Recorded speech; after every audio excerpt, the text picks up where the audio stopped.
မောက်တားလို့မရဘူးမယူပါနဲ့ဒီမိန်းမကိုမယူပါနဲ့ထောင်ချောက်တွေဆင်ထားတာပြောလို့ကိုမရဘူးဟုတ်ဘူးလေ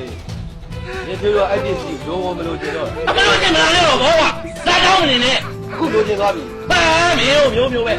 ဒီကိုတော့ရဲဆက်ဆက်လုပ်လိုက်တာရင်ပြောလုံးဝမကျင်တော့ကိုယ်လည်းမပြောနဲ့မကျင်တတ်တာမင်းမလားညောင်းလျှောက်ပြီးလည်းညုံမထုံးနဲ့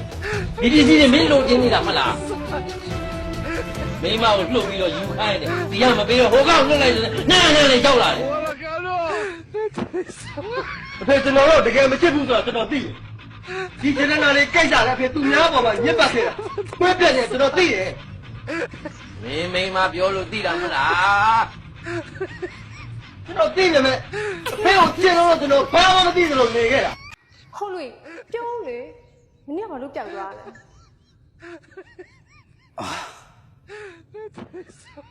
မပြောတဲ့နာရီကိုပြောင်းပြီးမှဆိုလို့စကားပြောနေရှောက်ထွက်သွားတာပြောတင်တာရောခေါ်ပြခတ်တာရောရှုံနေရမယ်ခက်ပြီးဘာမှနားမလဲတော့ဘူး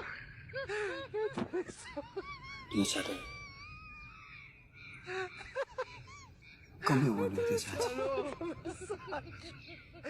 ကောင်းမြတ်ဝင်နေတဲ့မှာစကလုံးတွေနဲ့အတိတ်ပဲပေါ်ပြလို့များတဲ့ခန်းစားချက်တွေရှိတယ်မြင်လားဟာရှင်ကိုရနာခေါ်ပြခတ်နေမှာ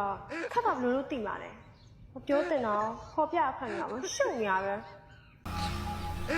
မချစ်နဲ့ကိုလုံးဝမချစ်နဲ့ဒီမမတ်ထားအောင်တော့ဒီမိန်းမပြန်ထွေးထုတ်လိုက်တဲ့အံဘက်ကိုတတ်လုံးပြန်မစားဘူးဆိုတာမင်းနဲ့တတ်လုံးမှတ်ထားလိုက်ပါ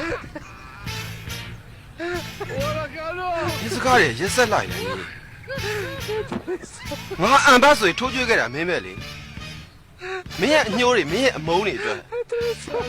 ငါရဲ့ကိုကျင်တရားကိုအစိတ်လူပြီးငါ့ကိုထိုးကျွေးခဲ့တာမင်းပဲလေအခုတော့ငါအံဘတ်ကြီးဖြစ်သွားပြီငါဘဝဘာမှရစရာမရှိတော့ဘူးငါဘဝအဲ့လောက်ထိစုပ်ပြတ်တတ်သွားခဲ့ရင်လေအဲ့လိုဖြစ်အောင်လုပ်တာမင်းပဲ